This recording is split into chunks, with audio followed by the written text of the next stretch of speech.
Boa tarde a todos.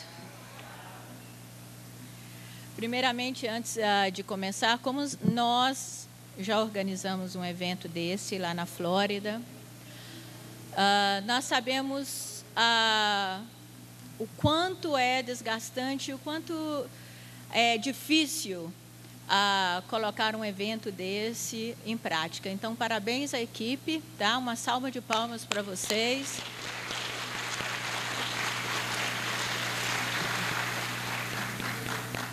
Hoje nós vamos falar um pouquinho sobre o Parkinson e o fluido magnético. Difícil falar dessa doença. No nosso tratamento, aliás, nós não temos muito concluído, mas eu achei importante nós trazermos o que nós conseguimos lá em Pompano Beach. Nós temos, o meu tratamento é com um paciente americano, o nome dele é John, é um senhor de mais ou menos, quando ele começou a se tratar com a gente, ele tinha 74 anos, tá? A gente já faz tratamento com ele há 8 meses e ele é americano. E eu vou dizer para vocês que trabalhar com o americano é completamente diferente de trabalhar com o brasileiro. Primeiro que com o brasileiro, geralmente a gente faz alguma coisa, ele se sente bem, tchau, muito obrigado. O americano não, se ele sentiu alguma melhora, ele vai te pegar, vai sentar com você e te perguntar o porquê. O que foi que você fez comigo? Por que isso está funcionando ou por que não está funcionando? Isso, de uma certa forma, é bom para a gente que gosta de pesquisar e é bom saber que o paciente quer saber o que é que nós estamos fazendo com ele. Eu trouxe uma pequena descrição do que seja o Parkinson. As células nervosas usam uma substância química do cérebro chamada dopamina para ajudar a controlar os movimentos musculares. O mal de Parkinson ocorre quando as células nervosas do cérebro que produzem dopamina são destruídas lentamente. Sem a dopamina, as células nervosas dessa parte do cérebro não podem enviar mensagem corretamente. Isso leva à perda da função muscular. O dano piora com o tempo, a causa exata do desgaste dessas células do cérebro é desconhecida. Quando o John chegou na nossa casa espírita, ele já chegou com o Parkinson. O dele, não sei se isso é só o princípio, mas ele ainda, a parte direita, a mão direita é que treme bastante. E ele ficou sabendo, então, do tratamento magnético que a gente tinha na nossa casa. E, então, ele começou a se tratar com a gente toda segunda e toda sexta, que é o nosso tratamento. Então, eu comecei a pesquisar sobre o Parkinson. Aliás, isso é muito comum para o magnetizador, quando ele pega uma doença específica, ele vai sondar, ele vai descobrir, ele tenta ver quais são os tipos de tratamentos que a ciência pode trazer, e foi isso que eu fiz. E eu achei um tratamento para o Parkinson, hoje em dia, que não é só a medicação. Então, quando a medicação não funciona, a ciência passa para um outro tipo de tratamento. E eu queria apresentar para vocês rapidamente esse tratamento. Então, essa terapia chama Deep Brain Stimulation, é estimulação cerebral profunda. Embora não existe atualmente cura para a doença de Parkinson, a terapia de estimulação cerebral profunda para essa doença pode tratar algum dos seus sintomas. A DBS, como é conhecida, não cura a condição subjacente. Se a terapia for descontinuada, os sintomas retornarão.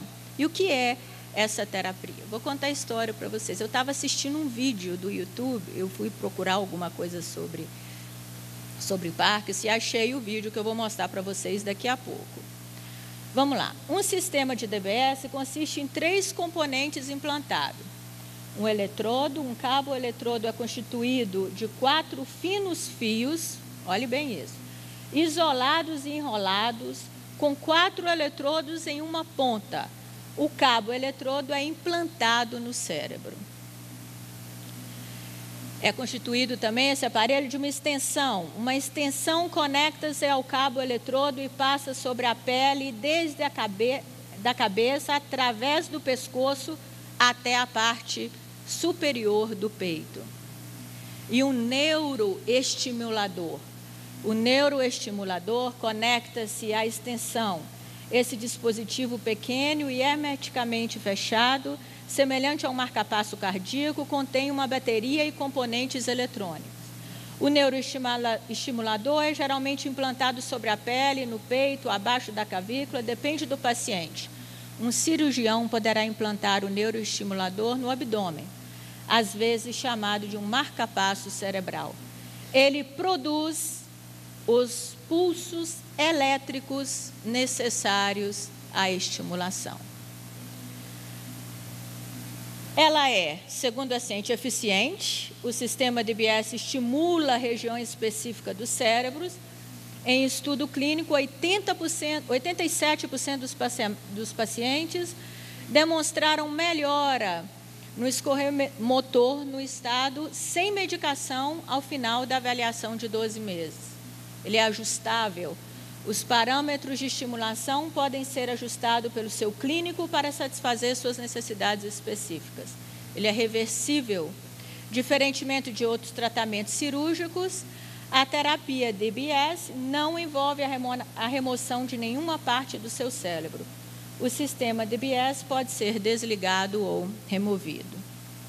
Então, os riscos da terapia DBS podem incluir os riscos de cirurgias, efeitos colaterais ou complicações com o dispositivo. A implantação de um sistema neuroestimulador carrega os mesmos riscos associados a qualquer cirurgia cerebral. Então, vocês vão ver o porquê que eu trouxe isso para vocês. Eu vou mostrar para vocês o vídeo que eu assisti dessa terapia.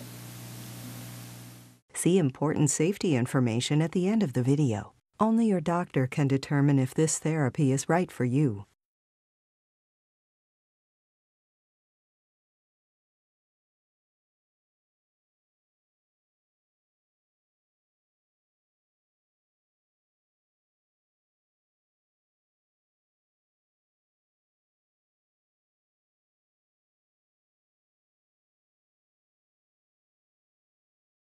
Andrew, just want to take a look at how your trimmer's doing.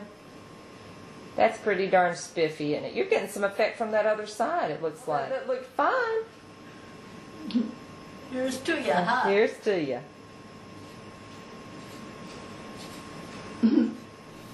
Ok, esse foi o vídeo a que eu assisti. Então, eu fui buscar saber sobre esse aparelho. Quando eu descobri, peraí, o que é isso? Que aparelho é esse que pode estimular células nervosas? Se esse aparelho consegue fazer essa estimulação, nós no passe também conseguimos. Por que não? Não é? Se é uma coisa de elétrodos, o magnetismo pode fazer a mesma coisa. Vocês acham isso? O que vocês acham?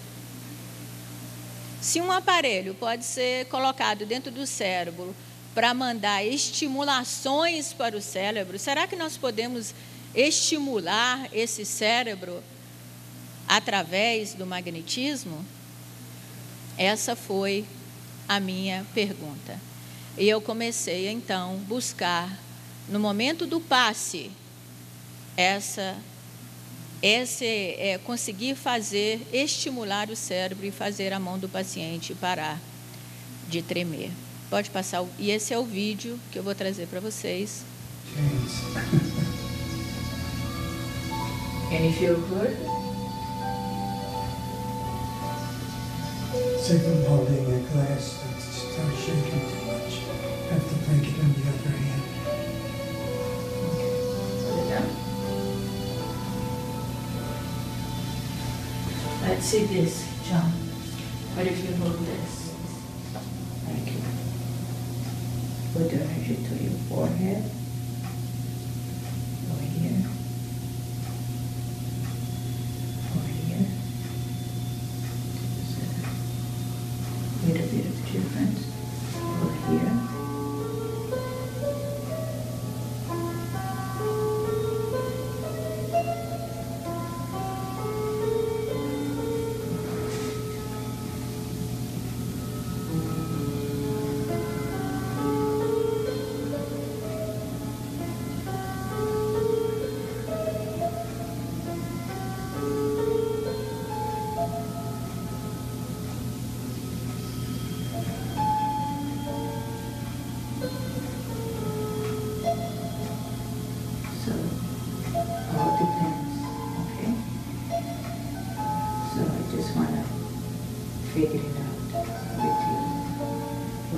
possibility where you shape the mass.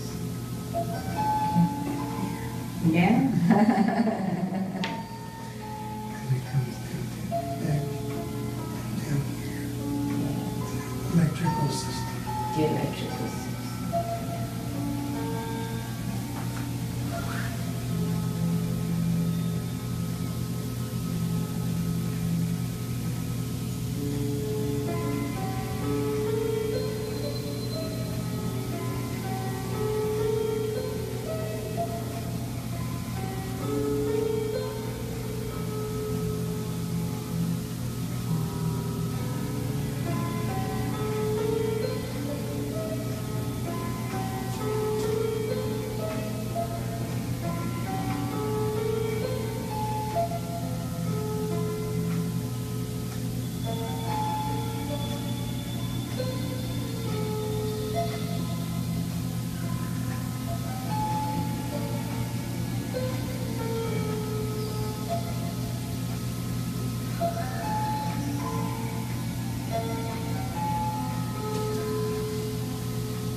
Então, o que a gente começou a fazer, todo quanto é tipo de pesquisas e testes, conversando com ele no momento do passe. Mas o que acontece é que, logo depois que o John sai do passe, que ele senta para pegar a aguinha dele, o fluidificado, ele senta na maca, e ele anda. Aí, na hora que ele chega para preencher a ficha, depois ele volta a tremer. Exatamente. E ele acha, assim, incrível que a gente consegue fazer ele parar de tremer na câmara do passe. Ele nunca tinha ficado 20 minutos como ele fica sem tremer. E ele narra na ficha, olha, hoje foram 25 minutos sem tremer na cabine do passe. Ele fica feliz. Mas depois ele volta a tremer, passa para mim. Aí eu gostaria de conversar um pouquinho com vocês sobre a causa e efeito. A gente conseguiu fazer o que aquele aparelho complicado poderia fazer, mas ele não pode ficar com o magnetizador o tempo inteiro atrás dele.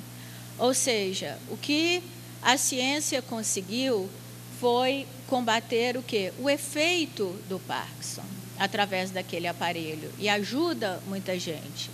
Mas nós só vamos conseguir a cura do Parkinson o dia que nós descobrirmos onde é que está a causa disso tudo.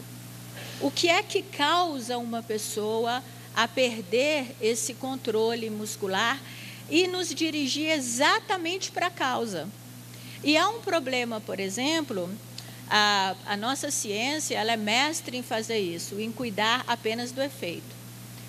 Você está com uma gastrite, toma um remédio, se causar vômito, você toma outro para o vômito, e aí você elevou a pressão, aí você toma outro da pressão. E nós, magnetizadores, nós temos que levar em consideração a causa da doença que nós estamos tratando, e não simplesmente o efeito.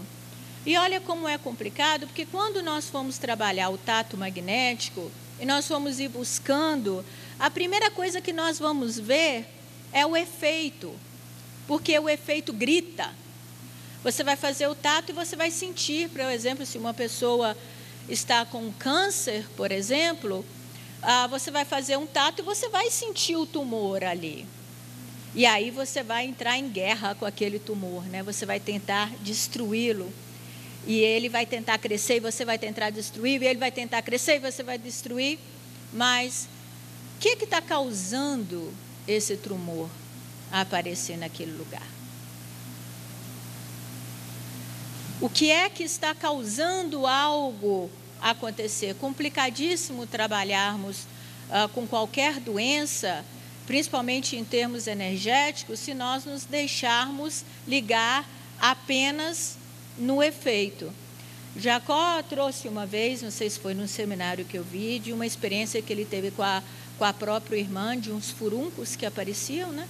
E que tratava diretamente o furunco, mas só conseguiu resolver mesmo quando viu qual era a causa daquele furunco.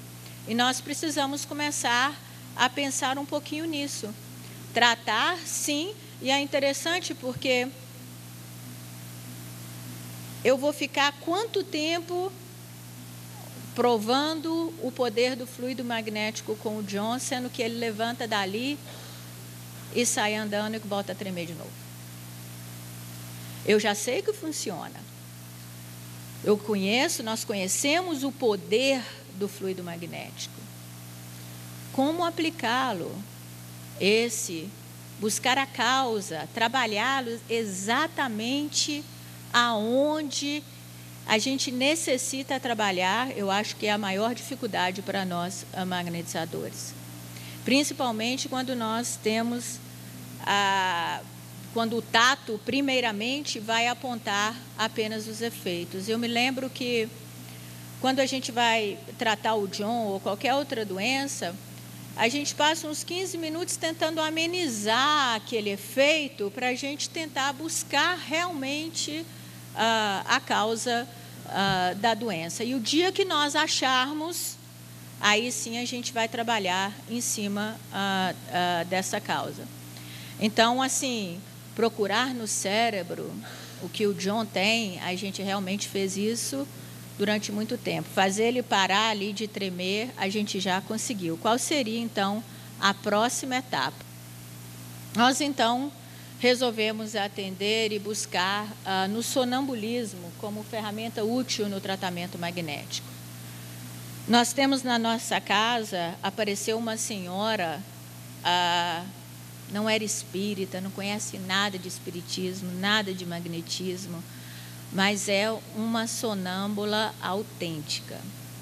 Ela não se lembra de absolutamente nada do que ela viu, do que ela fez.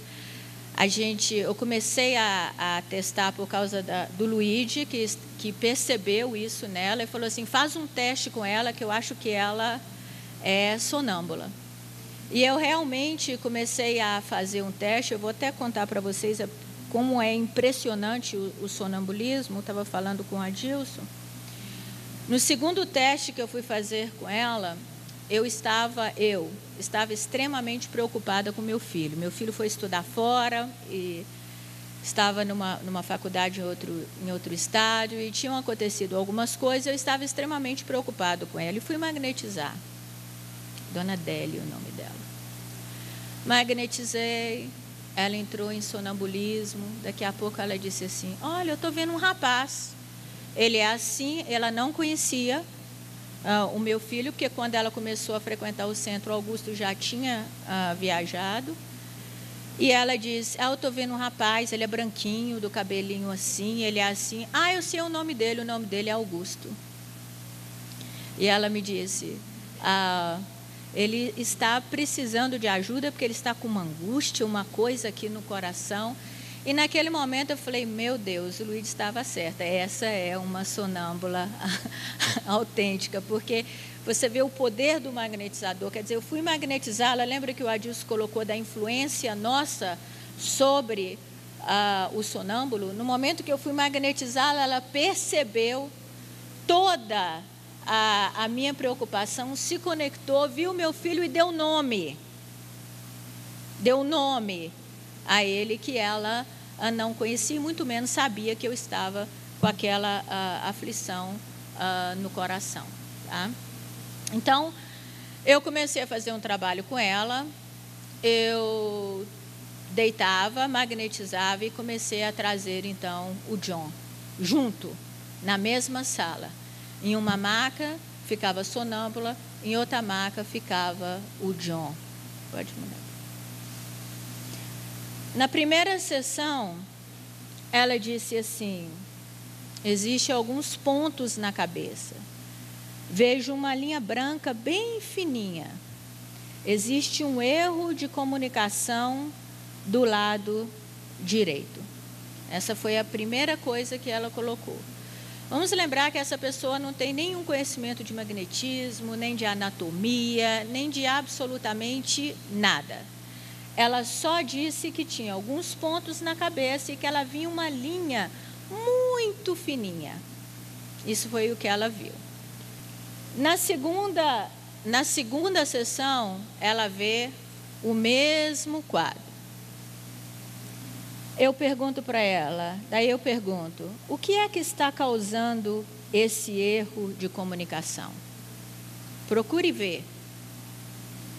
E ela responde, tem alguma coisa errada na perna direita. Foi pronto. Perna direita? O que tem a ver o Parkinson no cérebro com a perna direita? Eu falei, mas o que é, Dona Adélia? O que é que você está vendo? Até então, eu dizia para ela assim, eu a magnetizava, ela chegava, cumprimentava o John, e ela acha, tá, que ela está fazendo tratamento também. Ela não tem ideia do que está acontecendo lá. Tanto é que ela narra na ficha assim, no princípio, eu senti isso, mas depois eu dormi, não sei mais o que aconteceu.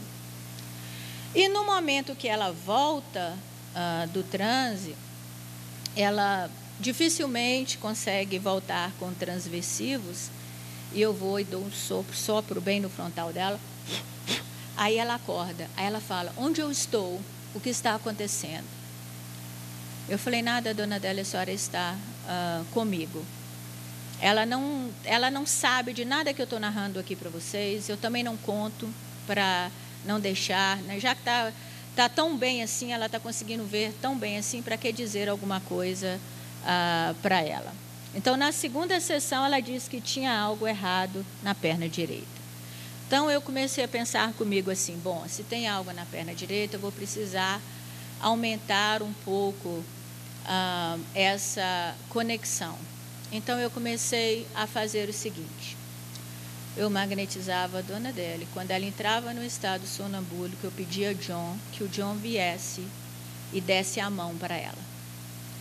E segurasse ali a mão, e a mãozinha dele treme, treme, treme, ela segurava, e eu dizia para ela: conecte-se com ele, nós precisamos ajudá-lo.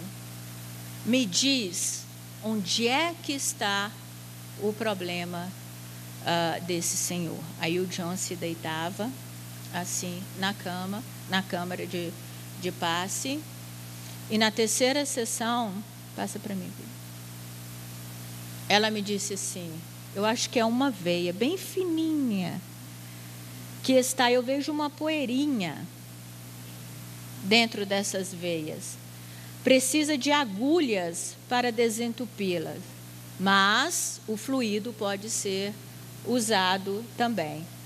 Mas ela não me dá essa localidade exata dessa veia. Ela diz que é uma veia na perna direita, e que essa veia parecia ter algumas poeirinhas, algumas coisas dentro, e que essa poeirinha na perna, essas veias, essas poeirinhas nas veias da perna direita é que estavam causando o tremor do John.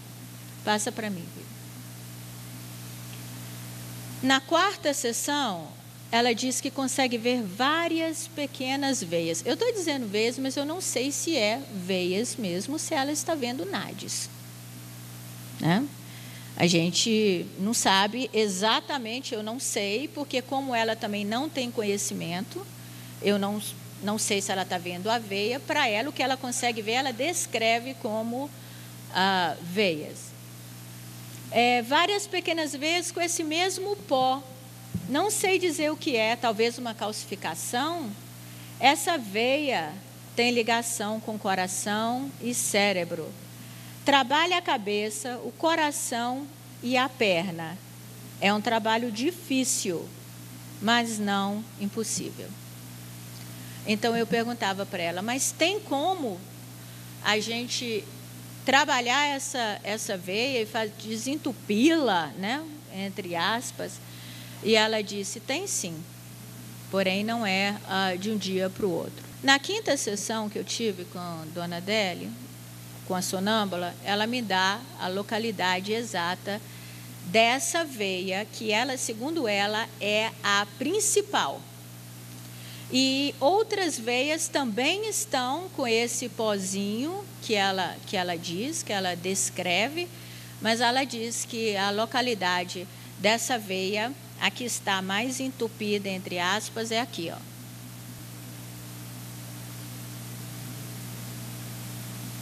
O que é que tem aí? Eu não sei. Eu, sinceramente, ainda não tive a oportunidade de pesquisar. Segundo ela dizia que essa veia tem conexão com o coração e tem conexão com o cérebro. E é o entupimento, esses pozinhos que estão nessas veias, que estão em outra, que é a causa do problema do John. Aí eu quero contar para vocês a experiência que eu tive com o John antes de vir para cá, na segunda-feira.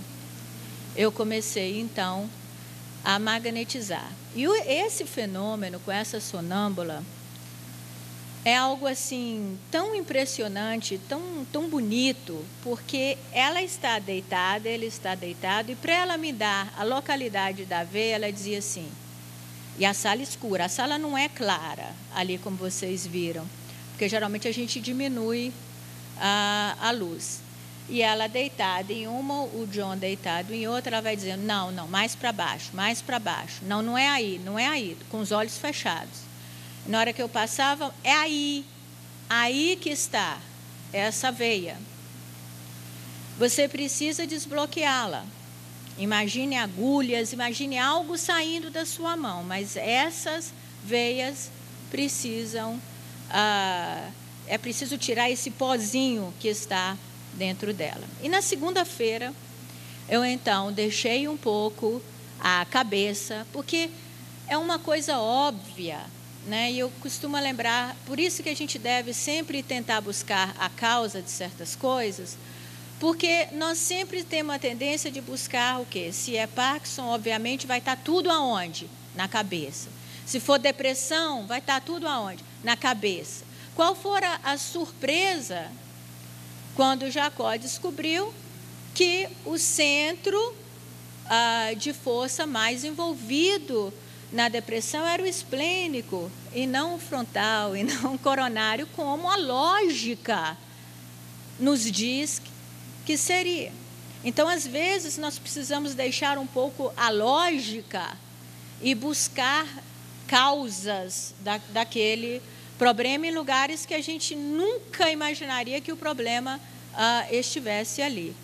Então, eu comecei, então, a magnetizar.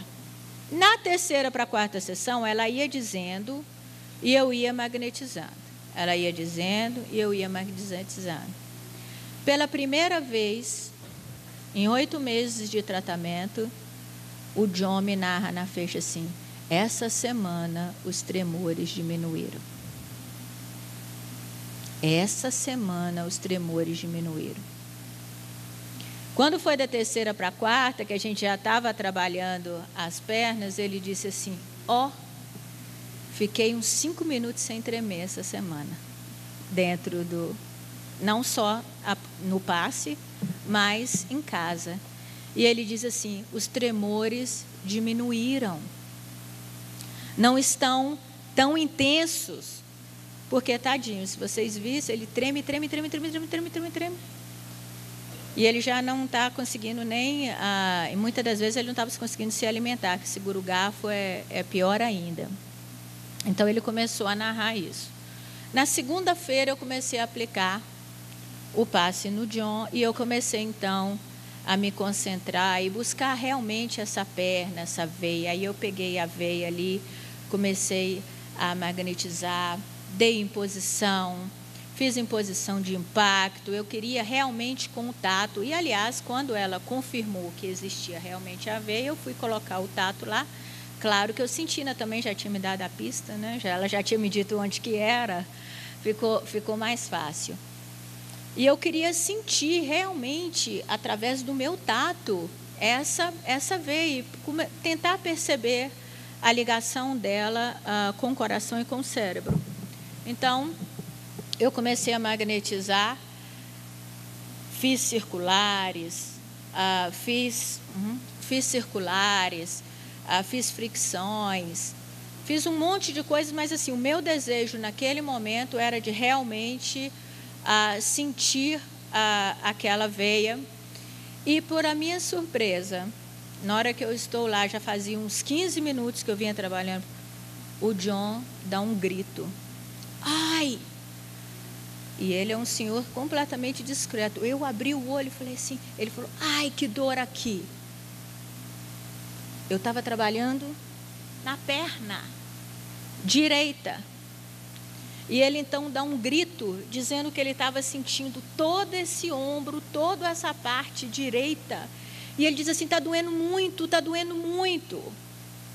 E eu comecei então a aplicar uns despersivos ali no John para ajudar, e ele fazia assim, a dor estava tão intensa que ele fazia assim, até que eu consegui aplicar uns dispersivos ali e amenizou as dores do João. Mas olha que coisa incrível.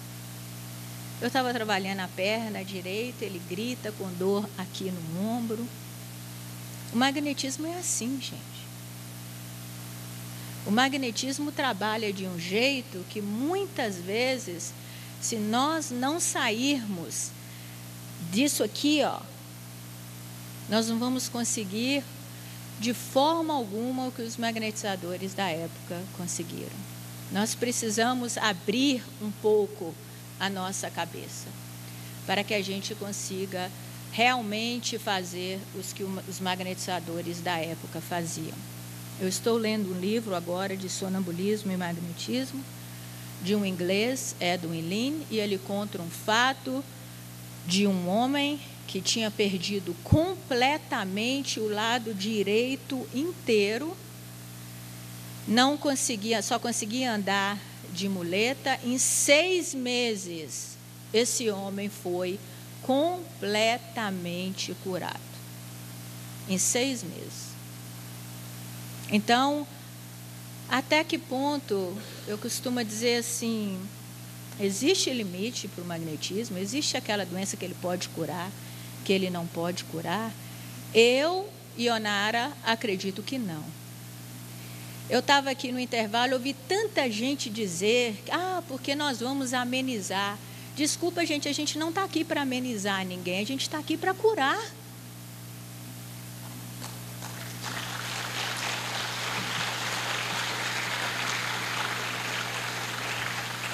Porque, olha, isso é uma questão psicológica.